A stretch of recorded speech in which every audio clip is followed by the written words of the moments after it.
Well, everybody, we're back with the beer ball.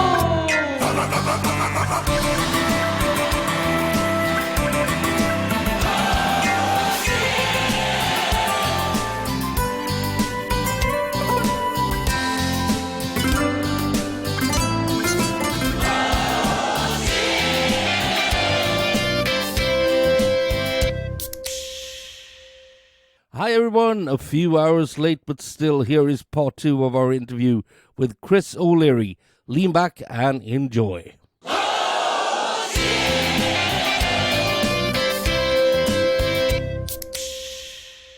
I have a couple friends who are TV news anchors. These are all friends from college, Yeah. and one of them has like a T-shirt of a very angry Bill O'Reilly saying, "We'll do it live." Yeah, we're back again. Yay. And I want to change the subject a bit because we need to pick your brain. Sure. Normally I went to the US once a year. Mm-hmm. I haven't had a chance now for 2 years because of Corona. Yep. 3 years almost. Yeah. So we need to know what's happening, what's bubbling. What's bubbling? Beer bubbling over in the US. So I think we've touched on this a bit, but I've been trying to say it every year for the last 5 years. But honestly, the one thing, there has been a sea change in the last 3 years. More breweries are making lagers than ever. And I think part of the reason... High-quality lagers. Yes. And I think that one of the reasons for that is that there was an opportunity during coronavirus to... Production slowed a bit, so it freed up tank space. So a brewery felt more confident in tying up a tank for 4 or 6 weeks to lager a beer. And then they started to realize that people will actually drink it. And that has been a definite change, like a noticeable change. It used to be that like 1 in every 10 breweries I visited had a lager. And now it's like 7 of every 10 that I visit in the States has a lager.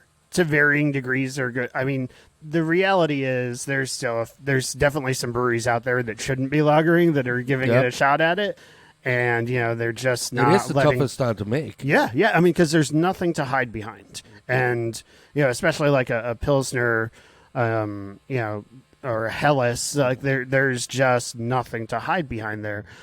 I will say that among the industry... I feel like a lot more people are drinking Schwarzbiers.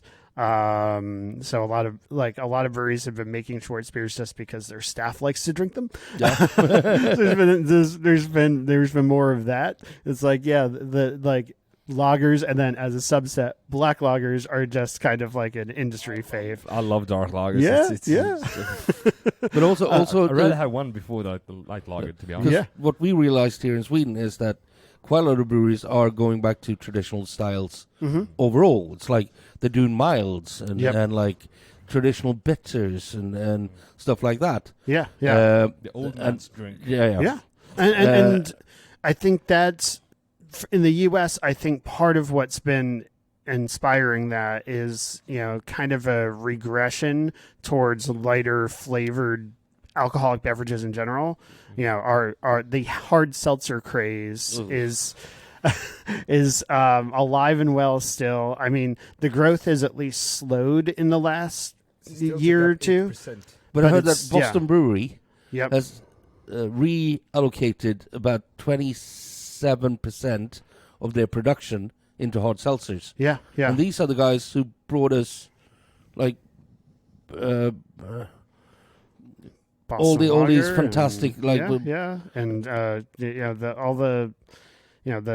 were Boston pioneers. Lager, and then, like, they were pioneers, and but they're a business first and foremost, and they saw opportunity in hard seltzer, and they were already making other malt beverages before that. They had their Twisted Tea line, and they had been doing ciders with Angry Orchard for a while. So they have never been, they were exclusively about beer, but like in the last 20 years, they've always had this little portion of the business, and they're finally seeing growth in that. Although they just continued their attempt at a long drink. So some experiments work better for them than others. But because of the demand for, lighter alcoholic beverages, I think that's what's kind of fueling some of the growth in the lager segment too. You'll also see more than a few breweries doing hard seltzers too, and that's one thing that's definitely changed. I mean, like hard seltzers were a thing. Yeah, people have tried. It doesn't work because we have such a sweet cider tradition, and it will. So I don't think it's going to hit the market. No, there was one brewer. I'm not going to mention which one, but he actually sold his part of the brewery because he thought the hot seltzers were going to be a trend, and it did not go well for him in that sense. And it's sad, but still, it's a weird thing to have trending because, as you said, it took up 8% of the market, beer market, in the US. Yeah, which is mental. I mean, it is, and all the larger beverage producers got in on it too, obviously, and I have to admit that some of the seltzers that are made by smaller breweries are not great. But there's also a few breweries that have been making hard seltzers with beer inspired ingredients. So they're making a hard seltzer that's hopped, and it actually it's I don't mind that, honestly. I actually really enjoy a lightly, a nicely hopped seltzer. Hard seltzer's really easy to make. It's cheap to make. Yeah. Brewers see an opportunity there. They're like, look, if we can charge the same amount for a hard seltzer as we do for a beer and make more profit on it in our tap room, why wouldn't we do it? Yeah, obviously, but you have to do it well for people to I haven't tried one I like yet because it's not trending in Sweden, and we don't really have that. But I read in your last newsletter that you commented a bit about the hazy style of IPAs. Yes, that it was kind of finally going down a little bit. What do you think about it? Because we talked a lot about the trends of the hazy IPA, which have been skyrocketing for the last couple of years. Sure. Well, it's. I think we're just we've reached a point where there's more of an equilibrium. That's really what I was referencing, is that going to a beer festival in 2019, it was every brewery had a hazy IPA. Yeah. And the festival that I went to in Washington D.C. The week before last, they were actually hard to find, and I was really quite thrilled to see that. They're becoming more of a part of the beer scene instead of dominating the beer scene. Yeah, and West Coast IPAs. Now you've seen the pendulum swing back, where I have one on tap right now, which I'm happy about. Yeah, I've had a couple while I'm here, and I'm just happy to see that style is alive and well, and look. To be honest, some of the West Coast IPAs that are being put out today are they're still dry hopped, and it's really a hybrid of New England and West Coast. Yeah, that's the thing. Which when it comes to wine, you have all these regulations and laws which you can and can't do, which you don't really have with beer in the same sense at all. And when you write out an IPA and you open it, you pour it, and it's hazy, if people write West Coast IPA and you pour it and it's hazy, you smell it. Okay, there's shitloads of mosaic in this one, and it's dry hopped. They dry hop the shit out of it. Yeah. Should there be any kind of regulations with that? Because it's you want to. Brewers even talk about that New England style IPAs or hazies aren't really IPAs. Yeah. I wouldn't go that far, but some people are. Well, it's. You could argue, there have been so many variants of IPA over the years, so many different interpretations. You had the black IPA, the white IPA, the red IPA, the cold IPA, which don't get me started on that. Cold IPA? The cold IPA, I mean, there's, and the Brute IPA. Don't forget the Brute IPA. That was a thing for a hot second. Honestly, you couldn't even... you couldn't even get people to explain what a brute IPA was, because there was one brewery that made it in San Francisco, and I think we've seen that in Sweden too. Yeah, it probably Brute made its IPA. way over here. The brew. Yeah. It's dry. It's a very Because it was dry enzyme kind of dried, IPA. right, Yeah. But like there was one brewery that was making it, and it's a very small brewery, like just a brew pub in San Francisco that started this trend, and then are all these other breweries making it based on interpretations of a recipe of a beer that they never tried themselves. So it's like, what is a brewed IPA? I couldn't tell you. With a cold IPA, enzymes to get rid of all the you get a zero final gravity. Basically. Yeah.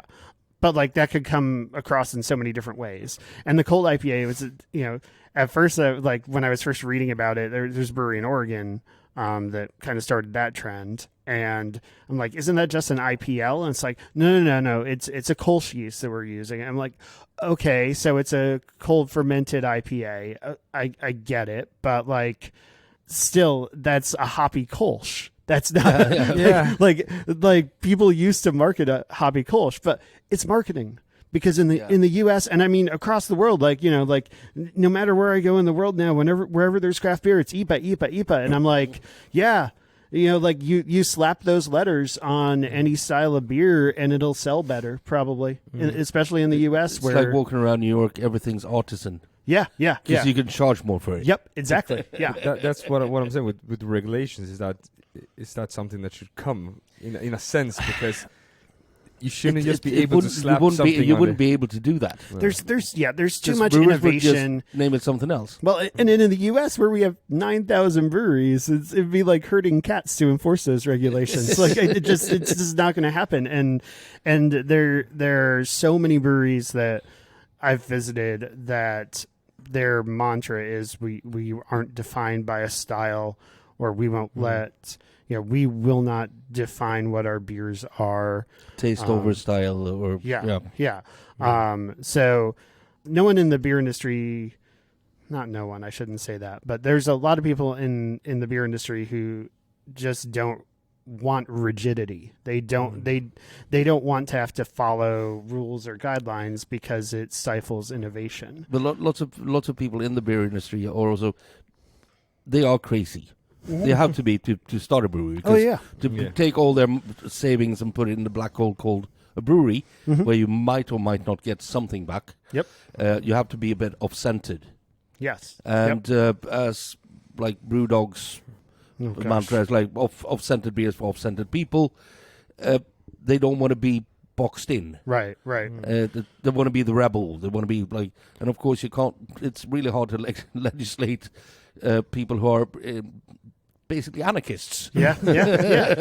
I mean, you're right. That of course, yeah. It's just that when you get a beer and it's not what it says, it's a bit. But it's like saying, oh, this is a porter, this is a stout. If the brewer writes porter on his label, of course it's a porter because he named it that. Yeah. Even though I find it closer to a stout in style, hey, that's what he calls it. That's what it is. Yeah.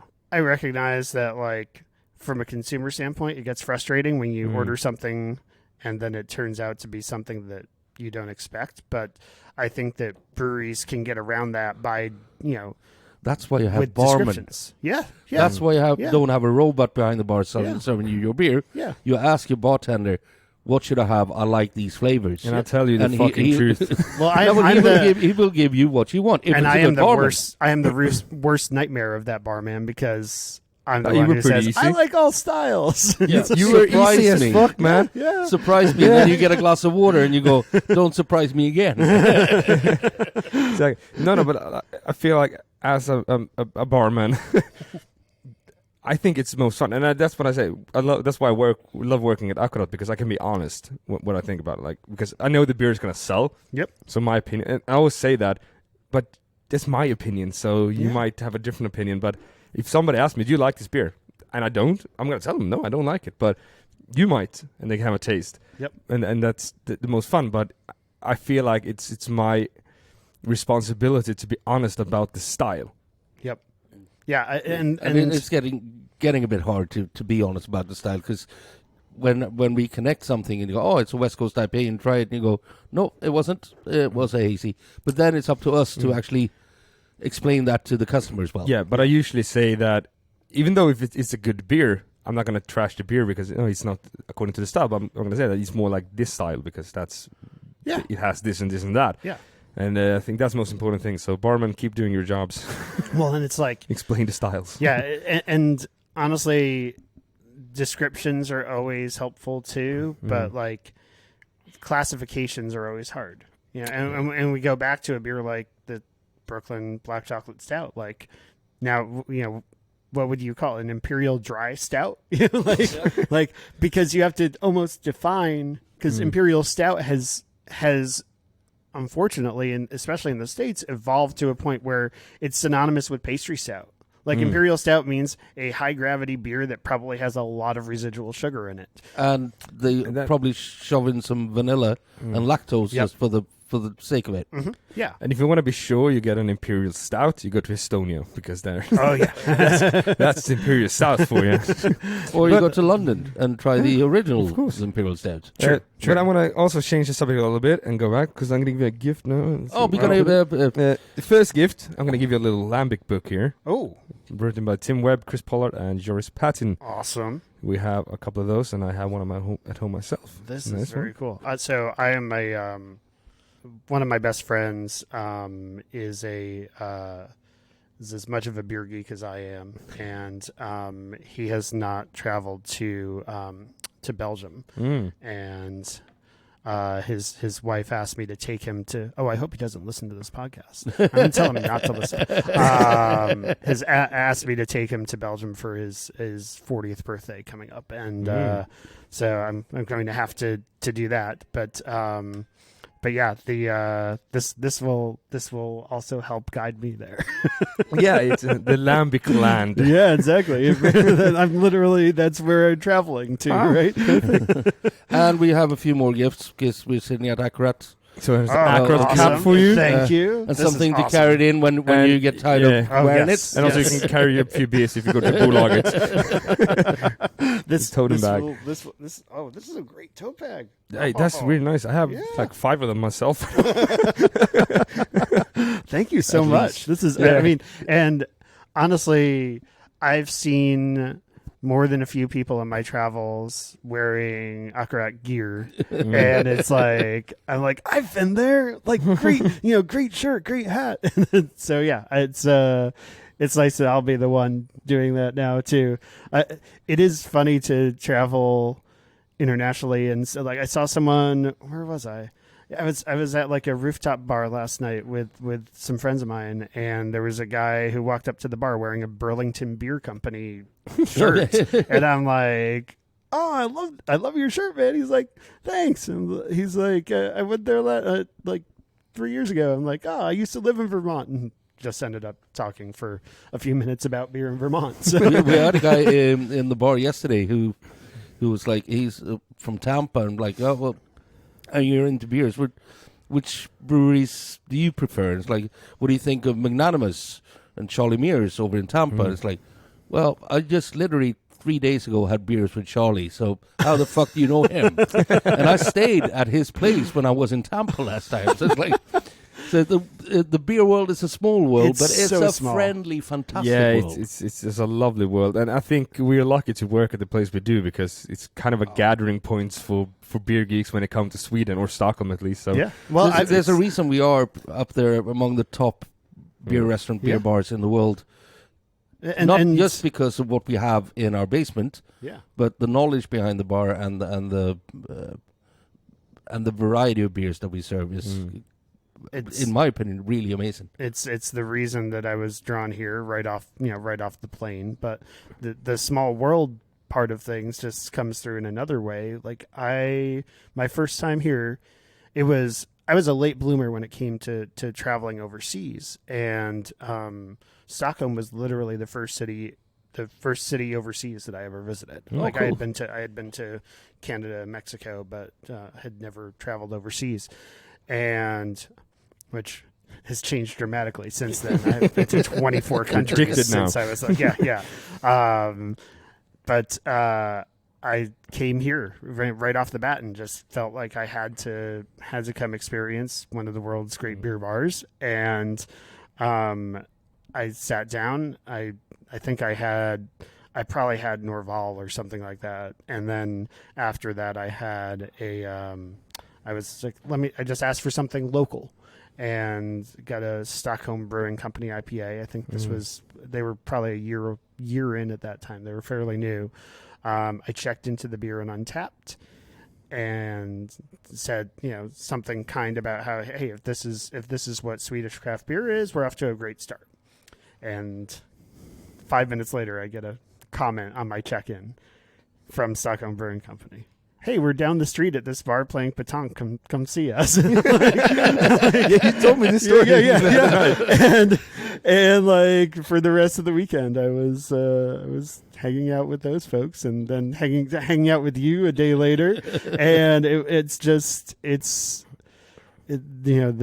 beer industry is small and friendly, and it's a welcoming, accepting world. Yeah, it really is. It really is. But it also, as you said, it's a business that tends to, when things go really wrong, like in terms of abuse at workplaces or people who, God forbid, act up in domestic abuse and stuff like that, they really get shunned. Yeah, yeah.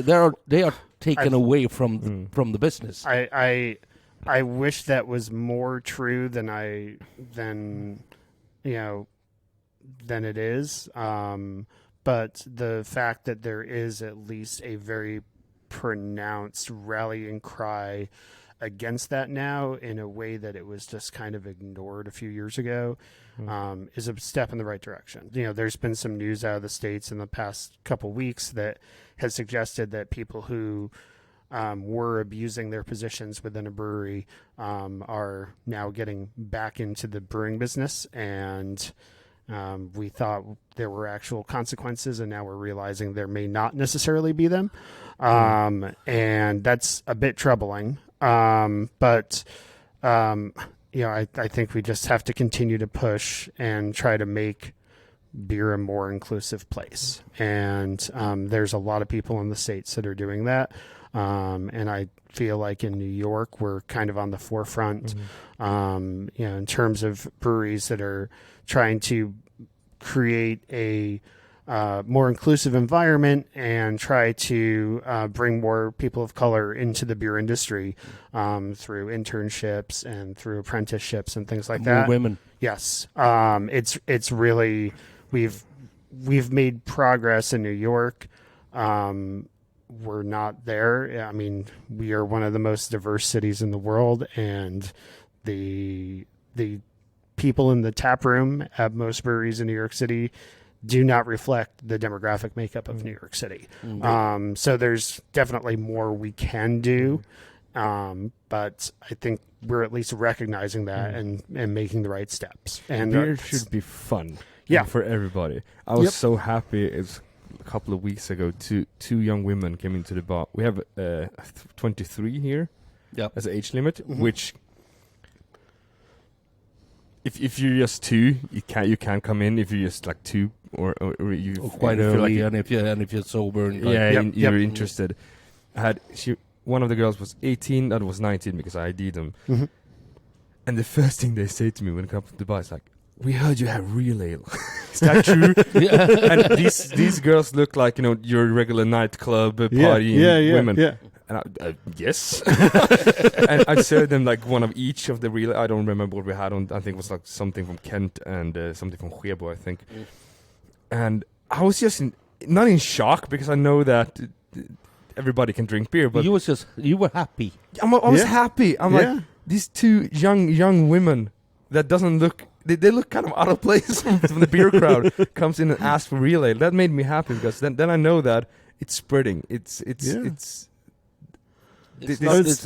Beer is not just a drink to get shit-faced drunk on. No, anymore. I have friends who's very nerdy in beer that have never heard of cask conditioned ale before. So I'm like, how have you heard about this? I'm always interested in what they were talking. So I didn't really interview them, but still, it makes me happy that it's spreading and that all these different styles and ways to drink beer spreads among the people. Yeah, and honestly, I think that going back to our talking about lagers, I think that, having, even adjunct lagers, dare I say it, or a Pilsner on tap can bring someone who would not necessarily be into craft beer.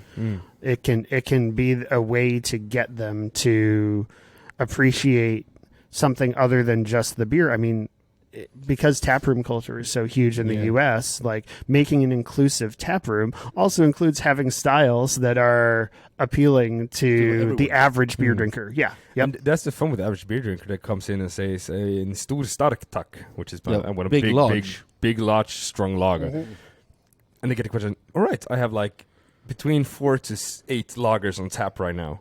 What kind of lagers do you like? And they're like, And then you give them a sample of something and you go, sample. Oh, this is the best Do you I've like ever more had. sweetness or more hoppiness, or do you like them dark? Like, oh, I don't like dark beers. No, dark is not a flavor. You can try about Svartbeer and like, oh, this is delicious. I know, you like Svartbeers now. And I think that's the most fun, being behind the bar and showing people that aren't a beer geek yet. Yeah. I mean, it's what I always say is, like, I appreciate the places where the service goes in with an open mind to the consumer.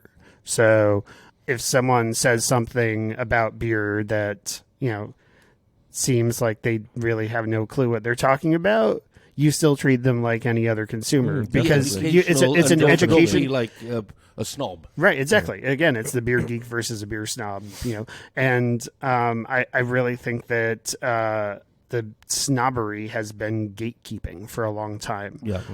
It still there. It turns people off. Yeah. Still there. Yeah. With some. Yeah. But but like, you can only do so much to control that among consumers of beer, but you can absolutely control it as someone who works in the beer industry. Oh, yes. And I think we have to do more to stop the gatekeeping.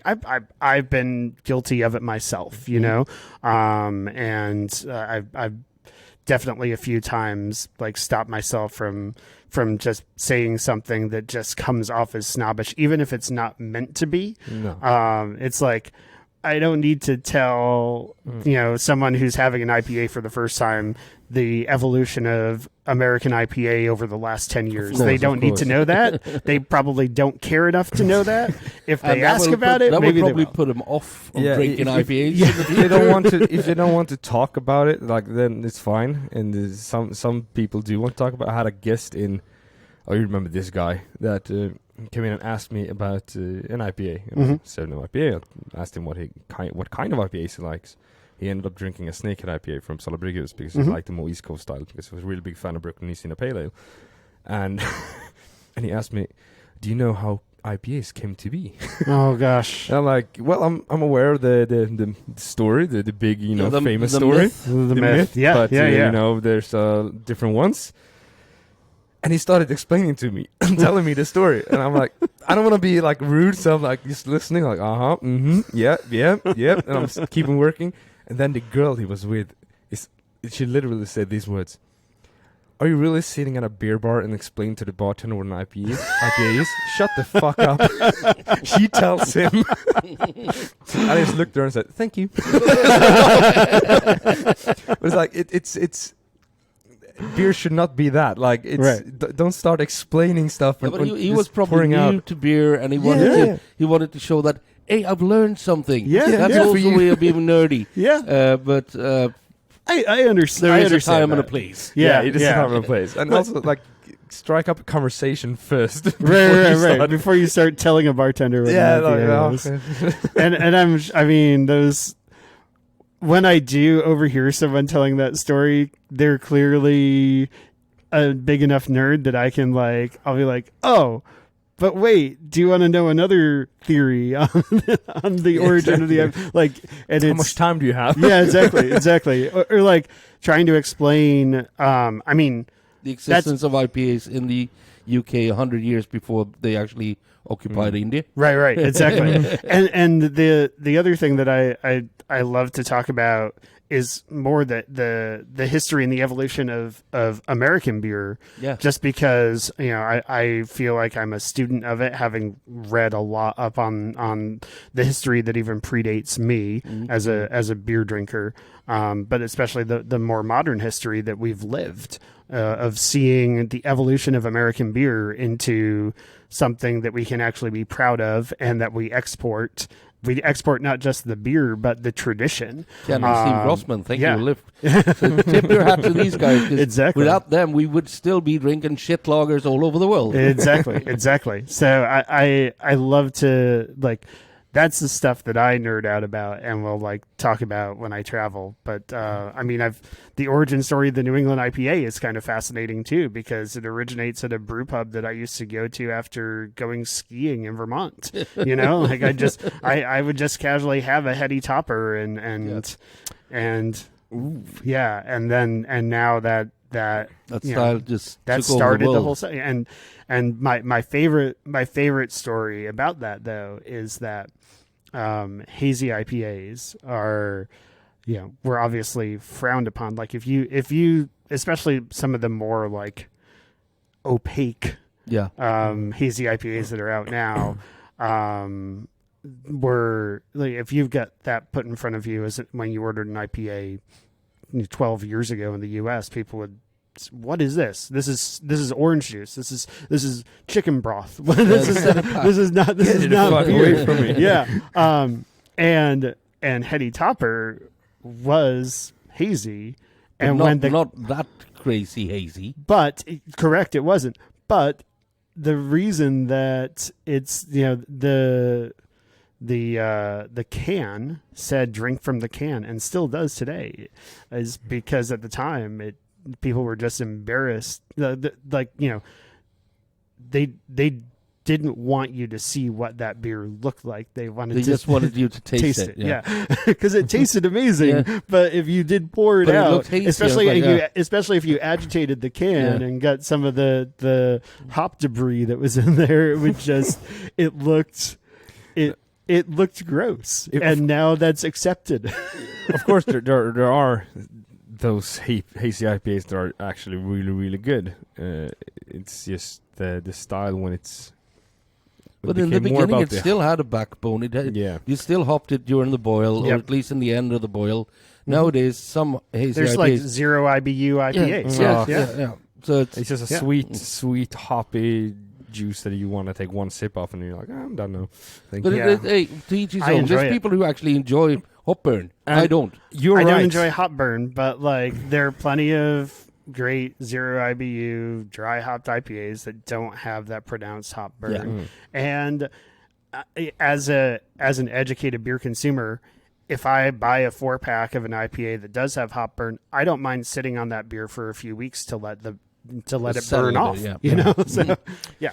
But you're like a beer historian geek then, I guess, because you read back the involvement of the U.S. I mean, it's do you know Joel Hedman? That's a great should conversation. Actually listen to. We did a podcast with a guy called Joel Hedman. Okay, and we did the beer history of Sweden from year 1 till now. Oh wow! Okay, it's 2 episodes, so you got to listen into that one. So that's really so. I eat that up because it's just so fascinating to see. So like the perception of beer history here from an outsider's perspective is it doesn't have an ingrained singular beer culture that evolved over 1,000 years. It's not, it's not Germany in that respect, or even a few hundred years in the case of England and Belgium. And that'll be interesting because I've always thought that the places that have innovated the most in terms of making American style beer overseas have been the places that didn't have their own deep roots. Yeah. No, the Swedish history of beer is very all over the place and very from the 1600s and on. It's very German. The 1700s when you if you did a school, like you shared with somebody, if you didn't drink up, you get stabbed. You could get stabbed because like fuck you didn't drink your drink. Well, you finish your drink. Otherwise, it's impolite. Yeah. Is it a threat that I have to finish these? No. Exactly. So in the taverns, they would find behind like these. Wooden walls and stuff like that. They found like hidden beers that were full. Like people hid them because like they didn't want to, because they were shit faced already. It's a very wide history, and it's very interesting to listen to. So Joel Hedman is. We're shouting out Joel Hedman a lot in this podcast. Well, he's a guest quite often. Yeah, okay. He's a fromager, beer historian, beer tour guide, all over nice guy. And awesome. He has the most epic beard of all time. He's a good guy all around. And a guy into beer that has a beard, that's amazing. But I hate to be the party pooper, but you're going to get a massage because your back is thrown. My back is fucked. So we have to actually wrap this up. And we're going to rehearse this once. But then we're going to cut it. Do we have to rehearse that? But we can do it, but we've got to rehearse it with him. Okay. Because we always end the podcast. No. We can't do that yet. Oh, we have to ask the final question first. Chris? Oh, okay. This is the hard question I talked about the other day. Yep. I'm going to kill you right now. You can have one more beer. You're going to die. Yeah. Yep. You can bring one with you. I know. One last beer. I was prepared for this question as someone who does dip into the podcast a bit. Cheater. So honestly, it's embarrassing. I wouldn't even say I'm embarrassed about it. Narragansett Lager. It is a regional adjunct lager brewed in. It's actually the lager itself is brewed in Rochester, New York, but it was originally brewed in Providence, Rhode Island.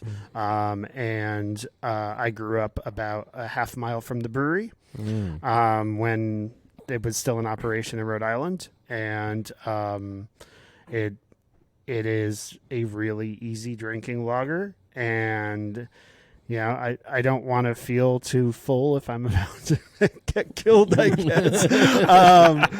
But that's like in the desert island beers for me, and it's probably one of the more oddball ones that I have in there, because obviously there's great craft beer out there, but I truly appreciate a good, easy drinking lager, the simplicity of it, the consistency of it too, because it is difficult to make consistently and it has to be flawless. So yeah, Narragansett Lager. I believe that's the most thorough answer we ever gotten. Yeah. It's because he's a journalist. For God's sake. Guys, whatever you do out there, drink better beer.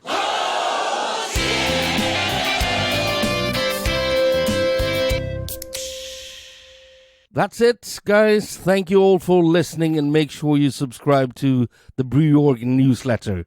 Also, thank you to our sponsors, Bishop Arms, Elite Hotels, and Accurat, for making sure we are able to continue doing the podcast.